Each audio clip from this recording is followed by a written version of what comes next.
Oye País, buenas noches, Oye País, yo soy Rudy González, gracias por su compañía en esta hora como cada noche, aquí por Colorvisión.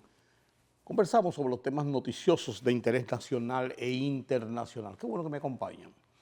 El tema de la cumbre entre los expresidentes y el presidente de la República sobre el tema Haití domina el escenario político, el escenario de la nación. Y domina también las opiniones, los resultados de la misma. Tema central que analizaremos en el día de hoy. Los médicos siguen plantados en su huelga y cada vez más irracionales, lo que genera mucho pesar, mucho maltrato hacia las clases más desposeídas, que son los que sienten el rigor de la falta del servicio médico en los hospitales, a donde acude la mayoría de la gente que tiene más necesidades económicas. Mi columna de esta semana la dedico al tema del proyecto de ley de prensa que está trata de ser bombardeado por ahí, diciéndole cosas y ya usted sabe. Ha abierto una nueva lucha entre los periodistas, lo que ejercemos, lo que hacemos, la noticia, y los nuevos grupos, incluyendo periodistas y comunicadores que tratan de apoderarse y que están llevando las peores prácticas a este ejercicio. Converso también con Carlos Cuello sobre la actualidad de la economía nacional y cómo se va conformando el mundo económico a propósito de los aranceles y los acuerdos de Donald Trump con diferentes países, incluyendo el caso de China. Estos y otros temas después de la pausa. República Dominicana y España firmaron un acuerdo de cooperación por los próximos 4 años mediante el cual el país europeo financiará con $123 millones, 40 de ellos no reembolsables, programas en diversas áreas a ejecutar por la nación caribeña. De acuerdo con la Cancillería Dominicana, entre los programas a financiar están el fortalecimiento del Estado de Derecho y la protección de los derechos humanos, mejora de las condiciones laborales, acceso a una educación técnico-profesional de calidad, inclusiva y con enfoque de género y gestión sostenible del territorio, con énfasis en el acceso universal al agua y el saneamiento, la resiliencia climática y la preservación de los ecosistemas. La Comisión Especial del Senado designada para estudiar el proyecto de ley que introduce modificaciones a la Ley número 16-92 del 29 de mayo de 1992 que aprueba el Código de Trabajo, aprobó a unanimidad mantener como está en la legislación vigente los artículos relacionados a la cesantía. El senador Rafael Barón Duluc, presidente de la comisión, explicó que aprobaron los artículos desde el 76 hasta el 85 que incluyen la cesantía y se mantiene como está, siendo el tema más espinoso para esta comisión y para la opinión pública, por lo que entendemos poder decirles que pueden estar tranquilos. Debido a las lluvias pronosticadas durante las próximas 24 a 72 horas en algunas zonas del país, el Instituto Dominicano de Meteorología, Indomet, mantiene el nivel de alerta meteorológica en 8 provincias ante el riesgo de crecida de ríos, arroyos, cañadas e inundaciones en zonas rurales y urbanas. Por sus zonas vulnerables, estas provincias son Santo Domingo, con su municipio oeste, San Cristóbal, provincia Peravia, Monte Plata, Duarte, María Trinidad Sánchez, Sánchez Ramírez y La Altagracia.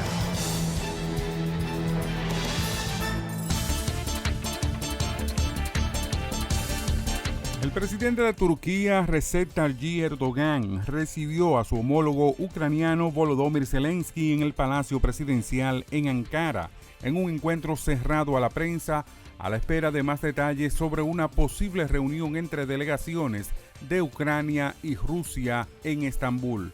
La Oficina de Comunicación de la Presidencia turca difundió imágenes del saludo oficial ante una guardia de honor militar, pero no hubo transmisión en directo de la ceremonia. El presidente de Estados Unidos, Donald Trump, afirmó que su país está cerca de alcanzar un acuerdo nuclear con Irán, ya que Teherán ha estado más o menos de acuerdo con los términos de las negociaciones. No vamos a generar polvo nuclear. Es muy simple. No es como si tuviera que darte 30 páginas con los detalles.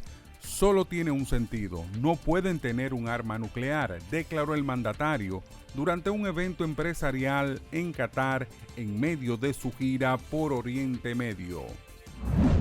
El Palacio Legislativo de Montevideo abrió las puertas hoy, desde las 10 de la mañana, hora local, para el segundo día del velatorio del expresidente uruguayo José Mujica, quien por la tarde será despedido por el mandatario brasileño Luis Ignacio Lula da Silva y su homólogo chileno Gabriel Boric.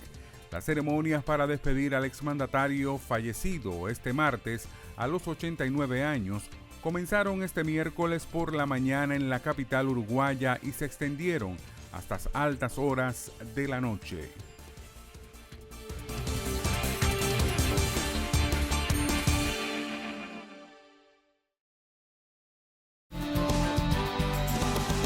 Este miércoles será memorable en la historia política de República Dominicana. Y será memorable porque en un hecho sin precedentes, 3 expresidentes de la nación que han dirigido el país en lo que va de este siglo. Hipólito Mejía, 2004, Leonel Fernández, 2004-2012, ya lo había hecho 1996-2000, Danilo Medina, 2012-2020 y Luis Abinader, 2020 hasta el 2028, presidente en ejercicio. 3 expresidentes de 3 facciones políticas diferentes y un presidente en ejercicio de una de las facciones de uno de los expresidentes, pero que conforman realmente la estructura de liderazgo principal política de República Dominicana en este momento. El PRM, la Fuerza del Pueblo, el PLD. 3 presidentes que tuvieron su momento, que lidiaron con el problema nacional que representa el caso haitiano. ¿Qué hicieron? ¿Qué no hicieron? Yo creo que lo importante en esta coyuntura no es pasarles revista. Cada uno tendrá sus posiciones, sus razones, sus momentos sobre el tema haitiano, pero lo importante es que estamos viviendo una de las crisis peores y más peligrosas para República Dominicana referente a lo que ocurre en Haití. Y 3 hombres que fueron presidentes y tienen una experiencia, cual que sea, sobre este tema, porque el tema de Haití no es un tema que comenzó la semana pasada, ni el año pasado. Es un tema perenne, es un tema de toda la historia de República Dominicana que ha tenido altas y bajas, pero que esta es la vez que ha tenido más situación, más compleja, más difícil y más peligrosa, vuelvo y uso la palabra, hacia República Dominicana. Si bien había crisis en un momento determinado a partir de la muerte, del asesinato del presidente Jovenel Moïse el 7 de julio del 2021, ha venido esto en una suerte de bola de nieve, convirtiéndose cada vez más en un peligro hacia República Dominicana. Peligro por muchas cosas. Peligro porque hay grupos bandoleros, bien armados, asesinos sanguinarios que tienen el control de las calles de Haití prácticamente. A decir de un oficial de las fuerzas kenianas que están en Haití para ayudar a imponer el orden, dijo que oye, nosotros estamos en desventaja con esta gente porque estos bandoleros tienen mejores armas, mejores municiones, poder de fuego sobre nosotros, que vamos a imponer el orden. O sea, están diciendo nosotros estamos en desventaja y son las fuerzas que van a imponer el orden. Eso por un lado. Por otro lado, la visión que tiene la élite haitiana se va acrecentando, y la vida política, el estamento político haitiano sobre su visión de República Dominicana. Tercero, se impone la situación de la realidad imperante con una economía devastada, con una situación social en crisis y una situación política que no da la oportunidad siquiera de establecer instrumentos institucionales para gobernar una nación. Esos elementos son explosivos y eso provoca que esa migración, que ese éxodo, diría yo, huyendo de las penurias, de la hambruna, de la situación de la economía, de salvar la vida para no encontrarse en medio de estas situaciones de violencia callejera cotidiana en Haití. El punto principal es República Dominicana. En los últimos tiempos, los últimos años, no este año, no el anterior, ni el anterior, los últimos años, esa migración haitiana se ha ido asentando en República Dominicana. Y con esta situación de crisis se ha acrecentado mucho más. Razones humanitarias, se era en cierto modo hasta tolerante en momentos determinados, pero ya ha llegado a un punto inaguantable para la situación dominicana, que ha clamado la autoridad dominicana por años, que la comunidad internacional, encarnada en Naciones Unidas y en las grandes potencias, que siempre han tenido una incidencia muy seria en Haití, como el caso de Estados Unidos, Canadá y Francia, los otros países también, la Unión Europea, las instituciones como la OEA, y las mismas Naciones Unidas. Señores, miren hacia Haití, que esto es una situación grave. No, ellos no lo dicen, pero lo demuestran. Es un problema de República Dominicana que lo resuelven los dominicanos, por así decirlo. Y nosotros no podemos con ese problema. Hemos sido tolerantes y hemos soportado hasta un punto, hasta un límite. Ya no podemos. Económicamente, socialmente, políticamente, no podemos seguir cargando con el peso que representa la crisis haitiana. Entonces, el gobierno ha comenzado una serie de medidas en dos vertientes. Primero, la garantía de la seguridad nacional, del territorio nacional, con una frontera altamente reforzada y con acciones de inteligencia súper reproducidas para estar al día, estar al tanto de cualquier situación que podía venirse sobre República Dominicana, principalmente en la misma zona fronteriza. Y por otro lado, el control migratorio. Que esté ilegal en República Dominicana, vuelva a su país. Entonces, aquí hay unos pseudos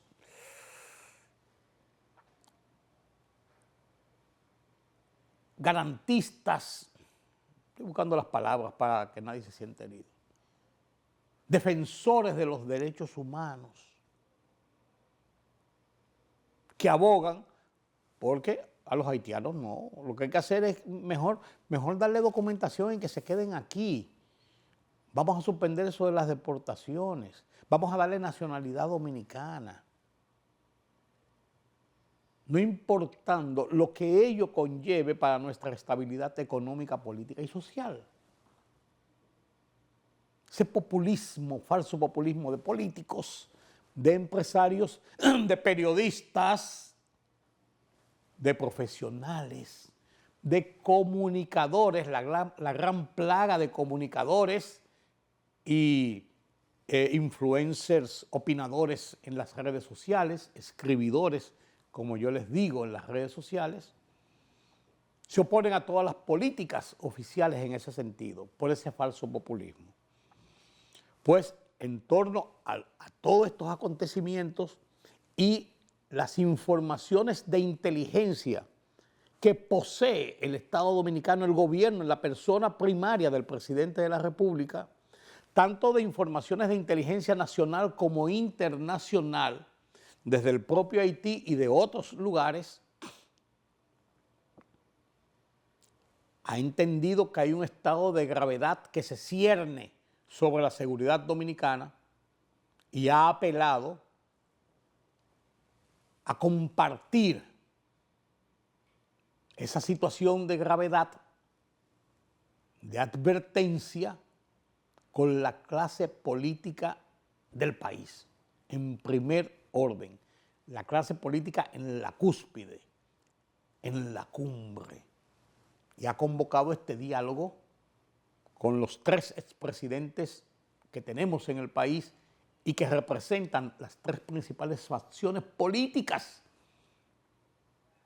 de República Dominicana, para ponerlos al tanto y procurar apoyos, procurar reflexiones, procurar crear conciencia, porque ellos manejan masas, manejan grados de credibilidad en sus estamentos políticos y de cara a la nación. Los 3 fueron presidentes de la nación y el presidente en ejercicio, buscando un acuerdo país, porque esta situación haitiana es una situación país.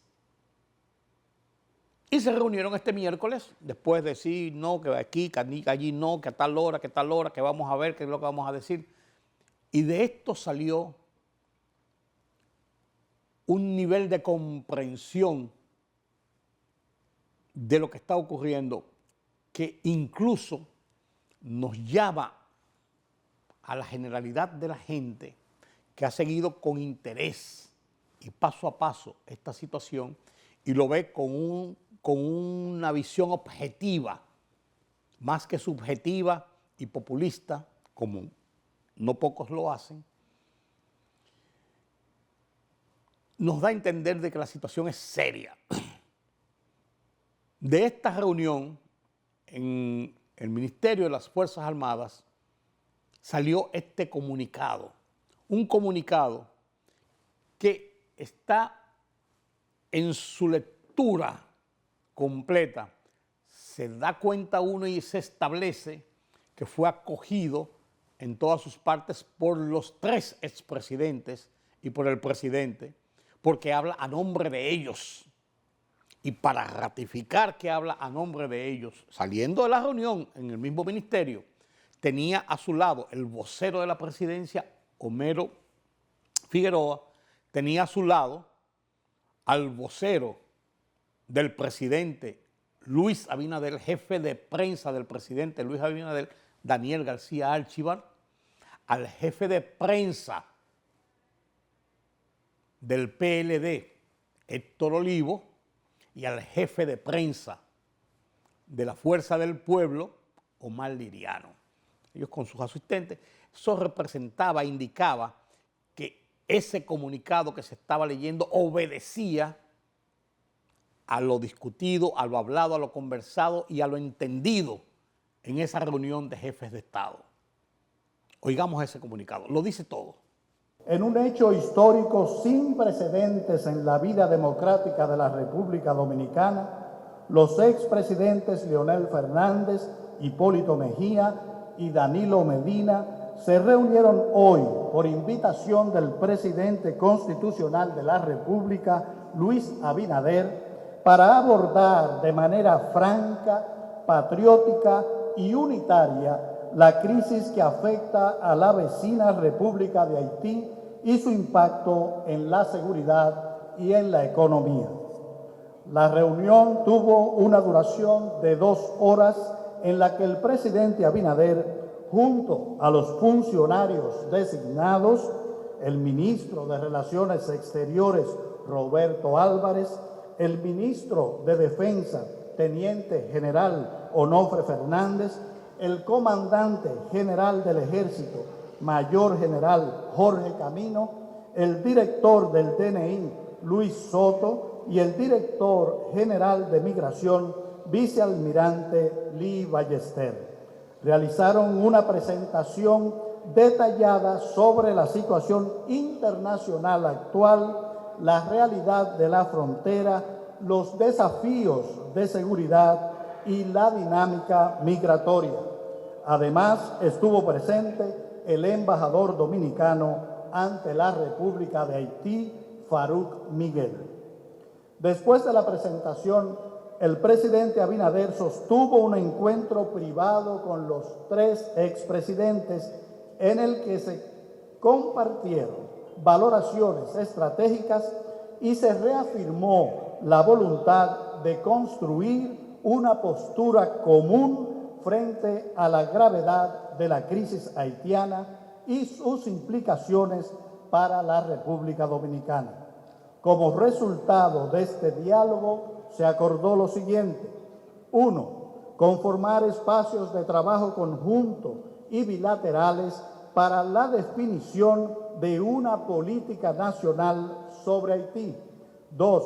Convocar formalmente al Consejo Económico y Social, CES, como instancia institucional para discutir y consensuar propuestas concretas. A esta primera sesión del Consejo Económico y Social asistirían el presidente de la República, Luis Abinader, y los expresidentes participantes en esta reunión. 3. Entregar un informe periódico a los expresidentes sobre el estado de la seguridad nacional con respecto a la situación en Haití. 4. Se acordó discutir, aprobar y promover una política exterior unificada y conjunta sobre las implicaciones de la situación haitiana. Para lograrlo, el presidente Abinader sostendrá encuentros bilaterales en los próximos días con todos los expresidentes. Sobre la situación de Haití, los participantes coincidieron en que Haití atraviesa una de las peores crisis humanitarias, institucionales y de seguridad de su historia reciente.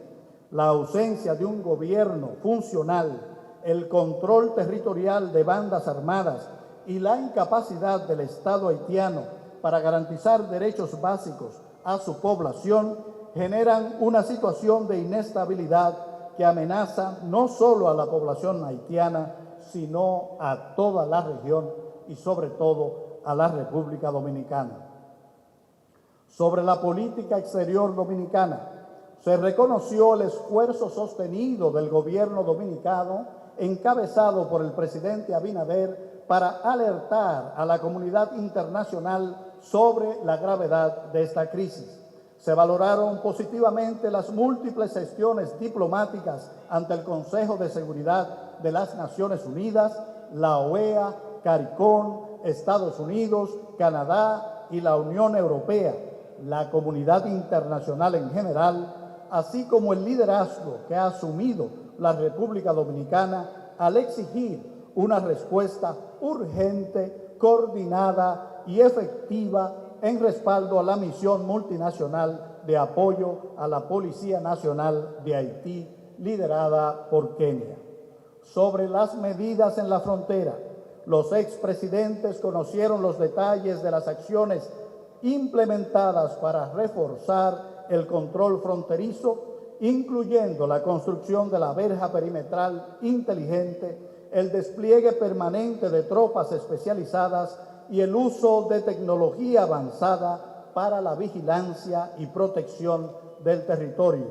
Coincidieron en que estas medidas son esenciales para preservar la integridad territorial, enfrentar el tráfico ilícito de personas y mercancías y salvaguardar el orden público.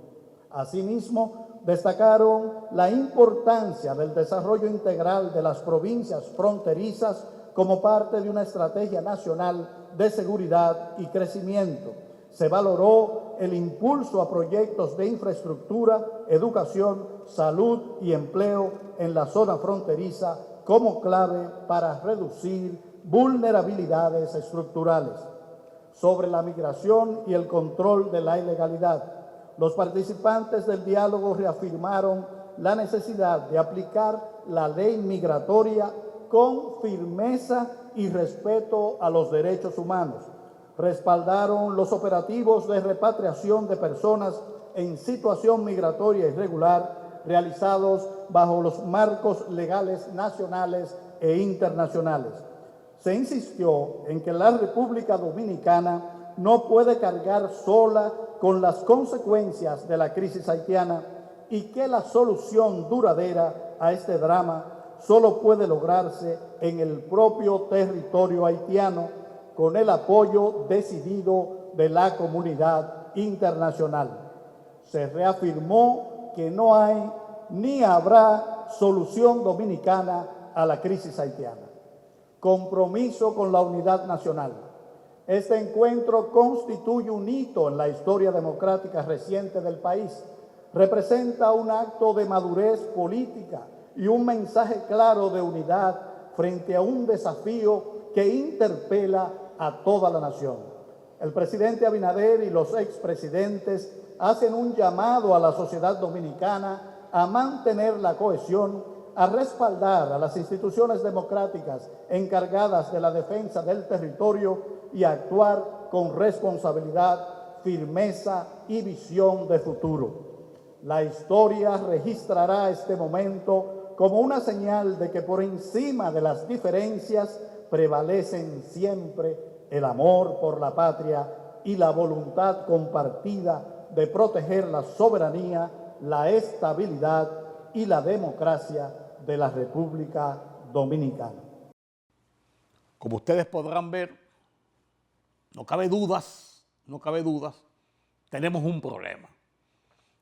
Y este es el inicio, este encuentro, esta cumbre, de otras reuniones, incluso llevar el tema al seno del Consejo Económico y Social, donde conjuntamente con otras fuerzas importantes de la nación, de poderes fácticos, ver la dimensión del problema, quizás obviando algunos de los temas de inteligencia y de seguridad que se abordaron en el curso de la reunión, en el curso privado, porque la reunión tuvo dos fases, como se explica. Una fase donde estaban los asistentes del presidente de la República que manejan el tema, el director de Migración, el jefe de las Fuerzas Armadas, del Ministerio de Defensa, el jefe del Ejército, el canciller de la República y el jefe del Departamento Nacional de Investigaciones, DNI, la Seguridad del Estado. El presidente se hizo acompañar de ellos para que ellos hicieran las explicaciones ante los tres expresidentes del conjunto de informaciones que está manejando el gobierno. Y salió ese comunicado. Yo creo que es un paso trascendente en favor de esta situación crítica para la República Dominicana en conjunto como nación. Pero creo además de eso, en la otra vertiente, de que abre un marco de visión política en el país, de que por más enconados que sean, a veces calificativos y dimes y diretes, en el transcurso de la vida política partidista, los expresidentes y jefes de partidos y el presidente en turno, y también jefe del partido de gobierno,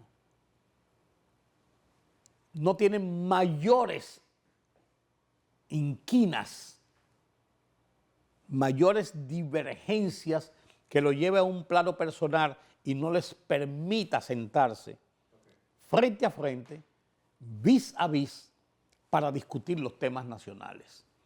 Y además de este tema de Haití, esto abre las compuertas de futuros encuentros, de futuras conversaciones, de futuras negociaciones en favor de situaciones institucionales, políticas, económicas y sociales para la República Dominicana. Creo que esta cumbre recoge en todo lo que vale, señores, en todo lo que vale, un paso de avance en la consolidación de nuestro sistema democrático institucional en República Dominicana. Que si el presidente Luis Abinader se lleva las palmas, se lleva los méritos por haber convocado e insistido y cedido en todo lo que fuera necesario para esta cumbre, es así. Que si los expresidentes se llevan las palmas por haber aceptado, por haber depuesto cualquier tipo de ojeriza de situación y ven la necesidad de que estuvieran ahí por el futuro inmediato del país, es así. Y con ellos ganamos todos.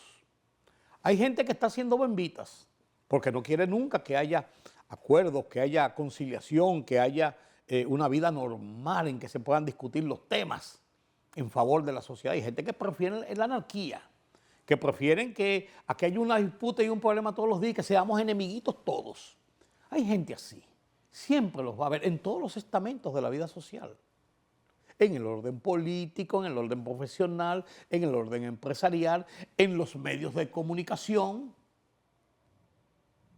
En mucha gente de la sociedad civil, de la sociedad en sentido general. Esto ocurre. Pero estas demostraciones vienen a tronchar muchos malos augurios del futuro institucional de República Dominicana. Enhorabuena. Hablando de gente que vive torpedeando la vida nacional, ahí está el caso de los médicos. Despidieron una decena de médicos porque, a juicio del ministerio, no cumplían con su trabajo, tenían una serie de faltas y eso, y los despidieron. Lo que es normal en una empresa, en un estamento de trabajo. Usted no cumple, usted va para afuera. Ah, no. El Colegio Médico Dominicano dice que no le pueden votar a sus médicos. Había que pedirle permiso a ellos. Pensará el jefe del gremio, Waldo Ariel Suero. Pensará él eso. Y entonces, la medida, le paralizamos los hospitales por 48 horas. ¿Quiénes sufren eso? La gente que va a buscar los servicios médicos. En los hospitales, especialmente los más pobres, que son los que más acuden inmediatamente a los hospitales porque no tienen de otra, no tienen la capacidad de pagar medicina privada, porque económicamente es muy cara. Yo creo que la gente debía plantarse a los médicos, decirle, está bueno, es un abuso de ustedes.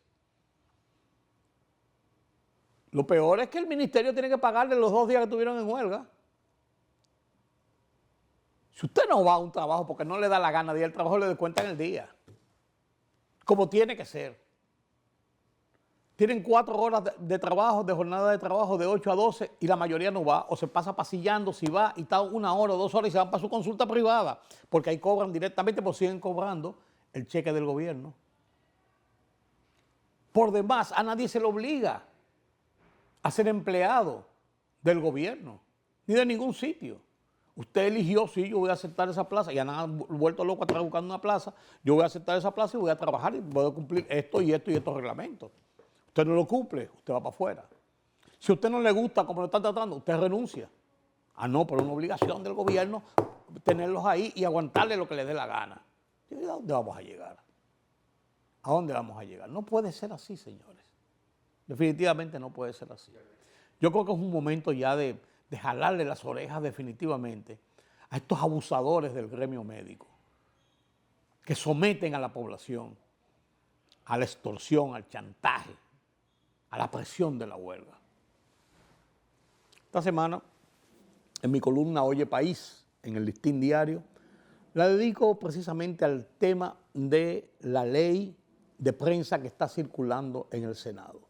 Una ley que, como planteo en mi columna, necesaria porque hay que organizar, hay que modernizar, hay que actualizar lo que es el manejo estructural de ese ejercicio periodístico consagrado como uno de los derechos fundamentales en la Constitución de la República. Pues tiene que tener reglas de aplicación, tiene que tener normas de ejecución.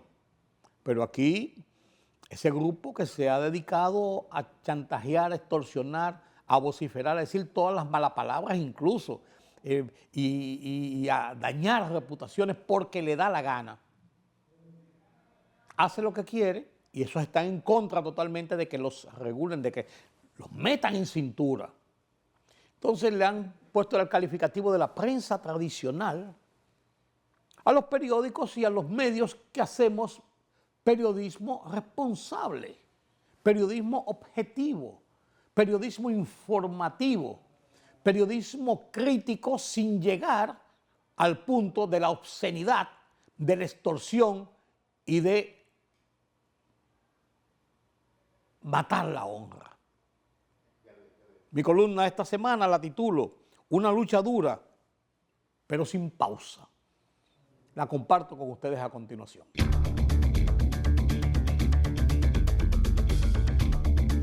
A lo largo de 55 años, la lucha por la libertad de prensa ha sido intensa en República Dominicana. Lo más irónico, sin embargo, es que esa lucha no la hemos llevado únicamente contra los gobiernos. Ha sido también, la más de las veces, contra periodistas, políticos, sectores de poder y hoy, frente a los que se autotitulan comunicadores, youtubers, influencers, publicadores en las redes sociales. Y me explico. En República Dominicana, desde que iniciamos el actual proceso democrático en 1966, no se ha desarrollado una política de Estado como tal, contra la prensa.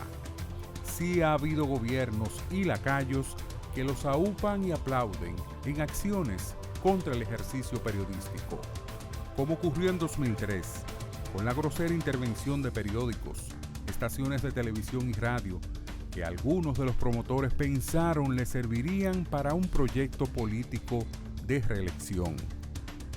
A finales de los 80, un grupúsculo de periodistas ya habían intentado apoderarse del control de la prensa, tratando de imponer una colegiación obligatoria que exigía una licencia para poder ejercer el derecho a trabajar en un medio de comunicación. Hoy periodistas, algunos de aquellos de los 80 y la colegiación, que junto a comunicadores, tremendistas de las redes sociales, de grotescos programas sensacionalistas, políticos populistas irresponsables y otros que buscan fortuna con el chantaje y la extorsión, pretenden descalificar los esfuerzos que en aras de actualizar la obsoleta ley de prensa que data de 1962 procura poner orden en el ejercicio de un derecho tan sagrado. La lucha ha sido dura, pero se ha impuesto el periodismo basado en la verdad, la objetividad, la honestidad, la libertad. Espero, ahora también lo lograremos.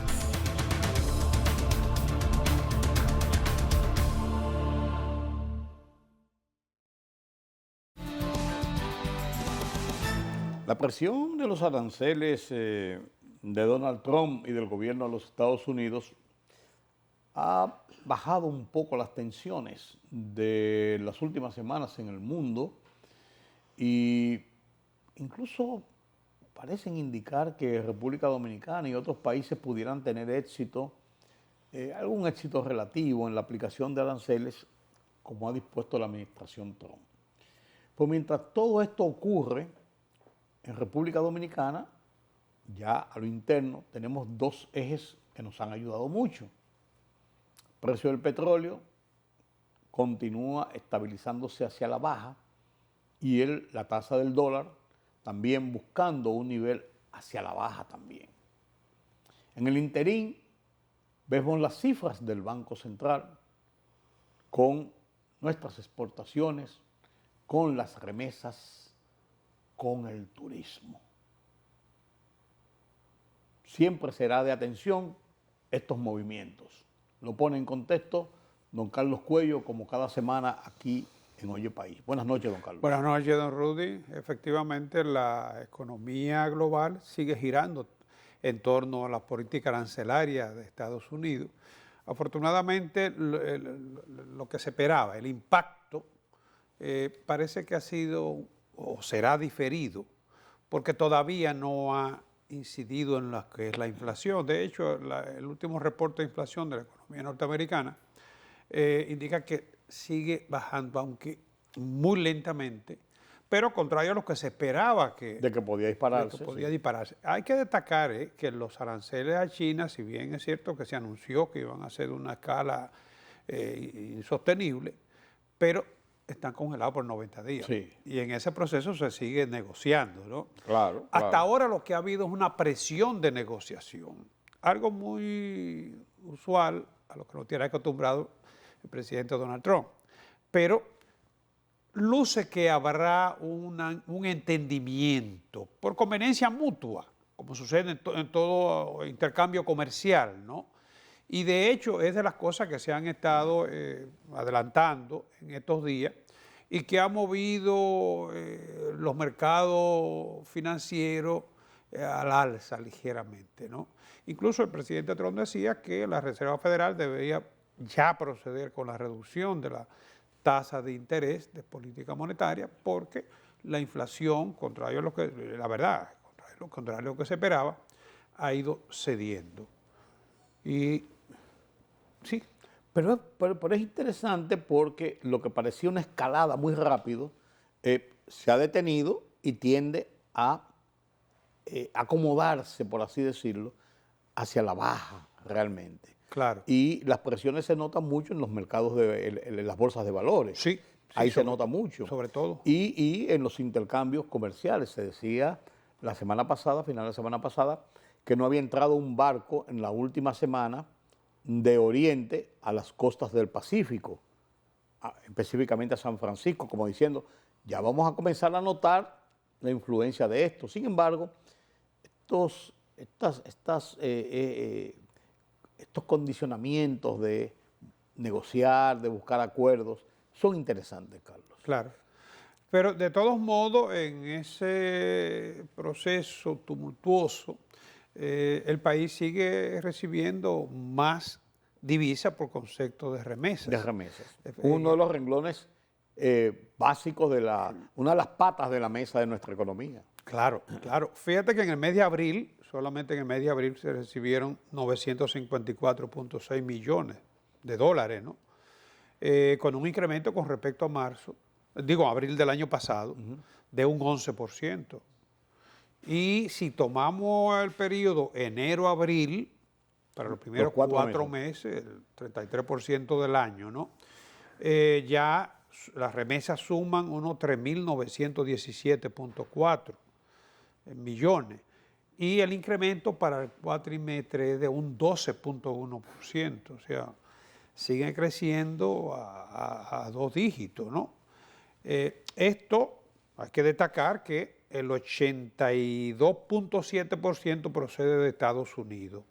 Por eso la importancia de las relaciones bilaterales entre República Dominicana y Estados Unidos, el 82.7% de las remesas, y el 6.1% procede de España, o sea que el 88.8% de las remesas proceden de Estados Unidos y España.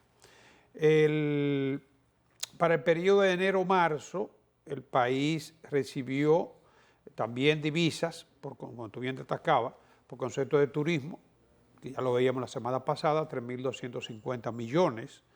Las exportaciones, 3.443 millones. Y la inversión extranjera, 1.363 millones. Si a eso lo sumamos lo del turismo, estamos hablando que en lo que va del año, ¿no?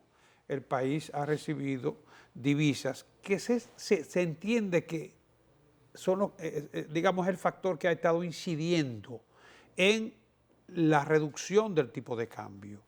Fíjate que al 9 de mayo,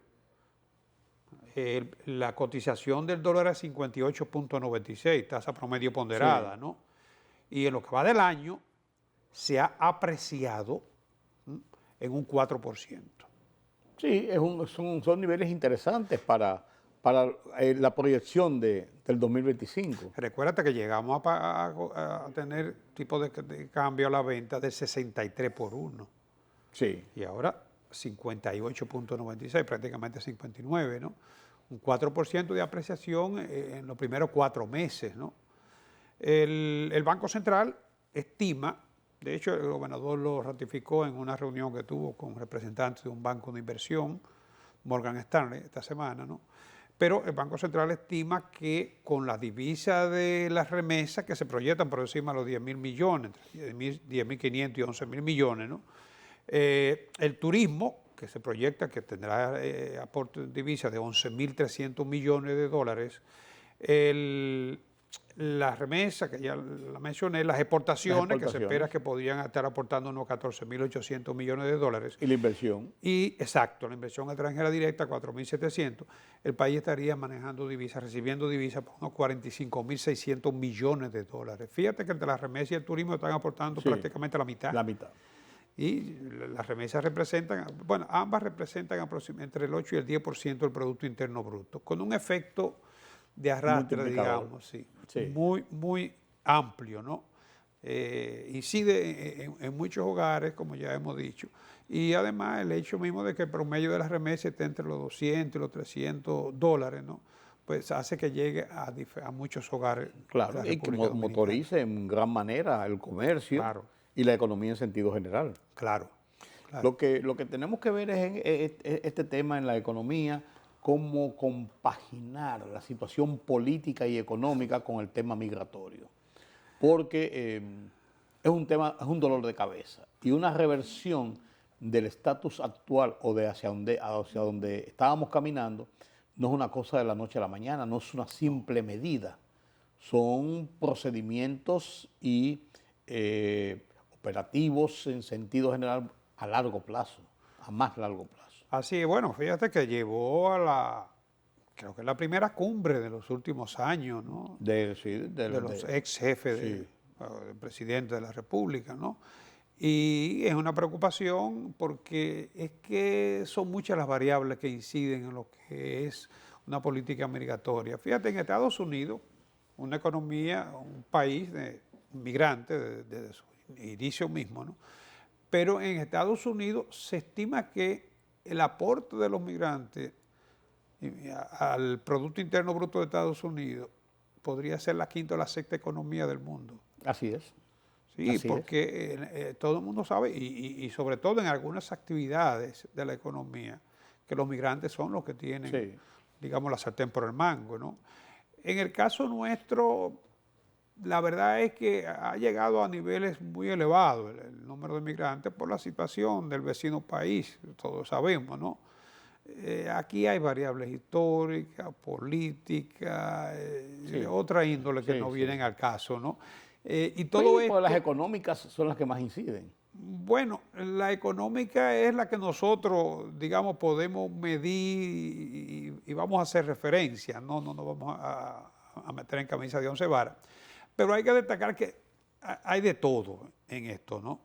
Y hay que tomarlo con pinza. Ahora, si queremos estudiar el problema, el fenómeno migratorio haitiano, hay que buscar todas las variables que inciden. Claro. Tiene que hacer un análisis holístico, o sea, amplio, ¿no?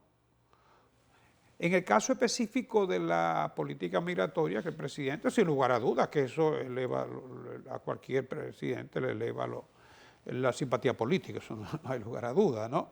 Sí, porque eso es un tema que une. Porque es que probablemente se exagera también. Algunas cosas, no digo que todo, ¿no? Pero algunas cosas quizás se exageran. Sí, porque en eso hay mucho de pasiones. Eso, exacto. Y cuando son las pasiones las que dominan, tú quieres ahora mismo, tú y yo nos proponemos hacer un análisis de las diferentes variables y la gente quiere oír lo que ella piensa. Tú le dices, no, mira, es una fake news. No puede ser, porque eso es lo que yo pienso. Claro. No. La realidad es que si vamos a estudiar objetivamente una situación, una realidad o un problema, tenemos que descomponerlo en las diferentes variables que de una forma u otra inciden o lo explican, ¿no? En el caso de la política migratoria ha habido presión, ha habido expatriación, ha habido limitaciones a lo que es el acceso de determinados servicios vitales, podríamos decir, ¿no? Y como es natural, está impactando en lo que es el aparato productivo. De hecho, impacta no solamente en el aparato productivo, sino en las consecuencias del impacto del aparato productivo en la economía nacional. Claro. Incide necesariamente. Fíjate que en el transcurso de esta semana, a raíz del debate, ¿no? Las diferentes asociaciones empresariales, hacendados, industria, el mismo Cornel dijo que iba a fijar su posición. Construcción sobre todo, ¿no? Y el turismo. Claro, turismo y construcción tienen una estrecha relación, ¿no? pero todos han abogado porque se establezca una política migratoria, no que se continúe la deportación masiva e indiscriminada. Lo que te indica a ti que necesitamos esa mano de obra. Siempre la hemos usado. Cuando Trujillo se traían braceros haitianos. El dominicano no cortaba caña. Lo que pasa no corta caña. Lo que pasa es que antes era para un punto específico. Sí. Ahora se ha diseminado en todas las áreas de la economía. Bueno, es que ya, por ejemplo, las actividades agrícolas, antes era para la caña de azúcar específicamente, donde el dominicano no corta caña. No. Eso lo sabemos, minoría quizás. Pero ahora son todas las actividades agrícolas. Sí. La recolección de banano, de Ordeño, café, recolección, plantaciones. arroz. Toda, incluso decía el ministro de Trabajo que no se estaba cumpliendo el 80-20. Es que una cosa es lo que se plantea en un momento, en una coyuntura determinada, y otra cosa es la realidad. Más que no se cumplía el 80-20, que de cada 9, 8 eran extranjeros. No, ni siquiera el 80-20. Era un 80-20 a la inversa y mucho más del 80-20 a la inversa. Pero cuando tú hablas con cualquier amigo tuyo, hacendado, ganadero, productor, te va a decir la realidad. Sí. Y esa es la realidad. ¿Dejamos perder la cosecha? ¿O necesitamos gente para recolectarla? Así mismo. Entonces, como te decía, este es un problema que tenemos, ahora hay que buscar una solución. Yo creo que el debate ayuda mucho, ¿no? Ellos dicen, incluso, yo conozco algunos proyectos turísticos que tienen que utilizar esa mano de obra porque no van a paralizar lo que son los servicios. Pero fíjate que tienen control biométrico incluso, ¿eh? Ellos saben a quién están contratando. Sí. En ausencia de una regularización, los centros más organizados y las empresas que tienen que acudir necesariamente, porque no pueden dejar perder la producción, algunos tienen controles biométricos para saber a quién están contratando. Hay aquí también contratación indirecta, que eso lleva a una explotación de lo que es el trabajador. No solamente para la contratación, sino inclusive para atraerlos. Pero son mecanismos que se busca la gente de alguna manera cuando las leyes son muy rígidas y la realidad se impone. Entonces, fíjate que también hay otra realidad. Los hogares dominicanos se han reducido en tamaño, lo vamos a ver más adelante, ¿no? Pero la edad productiva, la edad de concesión de la mujer, óyeme, de los 15 a los 49 años ha bajado, del año 1950, de 7 a 57 hijos a 2.21 en el 2024. Sí. Entonces, ¿qué te indica esto? Bueno, están pariendo menos las dominicanas, pero también están pariendo menos las españolas, las americanas, las francesas. Ese es uno de los grandes problemas que tiene ahora mismo. Sí. Todos los países desarrollados donde la mujer escala posiciones, participa activamente en el mercado laboral, la fecundidad baja. Pues claro que sí. Incluso los matrimonios se están produciendo en edades mucho más tardías. También. Y los nacimientos lo dejan al extremo de la vida productiva de la mujer hasta el último punto, porque o están trabajando, o están estudiando, especializándose más, o sencillamente quieren disfrutar todavía más de las libertades que da la vida sin los sacrificios, por así decirlo, de tener que mantener o dirigir una familia, porque la mujer aquí donde quiera siempre sigue siendo el eje central del hogar, del mantenimiento del hogar. Y la estructura de los hogares también. Así es. Hay muchos hogares que son monoparentales. No, eso en gran proporción. Entonces, todo esto lamentablemente nos está incidiendo en ese problema. Fíjate que en los países donde hay mucha pobreza, sabes que muchos hogares tienden a tener más hijos. Primero porque tienen el riesgo, ellos saben que si se le muere uno, le quedan dos. Y no ven la situación económica. Todavía se tiene aquel pensar de que donde comen 5, comen 6, por así decirlo. No, pero es que además tienen hijos para que los hijos lo mantengan. Sí, a final de cuentas sean lo que se ocupen de ellos. Empeñan el futuro en los hijos. Sí. Entonces, todo esto incide, sobre todo cuando tú estás frente a una sociedad que países que tienen un nivel de desarrollo, obviamente uno más bajo que otro, ¿no? Pero esta es una realidad. Una realidad social. Una realidad Y social. económica. Los cambios demográficos, ¿cómo nos están afectando? Bueno, ya adelantábamos la situación de la tasa de fertilidad. Sí. O sea, cómo se ha reducido el número de nacimientos en la mujer, ¿no? Esto se está reflejando en el hogar. El hogar ya abarca a los padres, hijos y Espíritu Santo, ¿no? Fíjate que en promedio, según un estudio, una mirada de los hogares dominicanos a partir de la encuesta En Hogar, elaborado por la ONE, Oficina Nacional de Estadística, ¿no?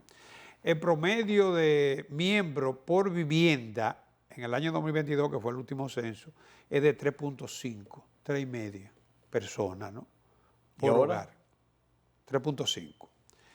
En el 2005 era de 4.1, o sea, fíjate que en 20 años ha bajado de 4.1 a 3.5 y probablemente va a seguir bajando, ¿eh? Va a seguir bajando el número de miembros por hogar, sí, ¿no? Bueno, aquí hay otro proceso también, cambio democrático que está incidiendo de alguna manera en lo que es el accionar de la economía. Y es que el 70% de los hogares en el 2022 se encontraba en áreas urbanas, campos que ya se han convertido en ciudades. Y gente de campo que emigra a la ciudad. Claro. Y una migración natural. Claro, y esto plantea grandes desafíos para la economía. Servicios, todo lo que significa la superpoblación de zonas, de sectores. Claro. El abandono del campo. Patrones de consumo. O sea, repito, el 70% de los hogares, en uno de los censos que más se recuerda aquí fue del año 1920, ¿no? Era RB 80-20. 80% de la gente vivía en el campo. En el campo, claro. Bien, entonces, asimismo, destaca aquí que el 80% de los hogares tiene teléfono inteligente y el 65% tiene acceso al Internet.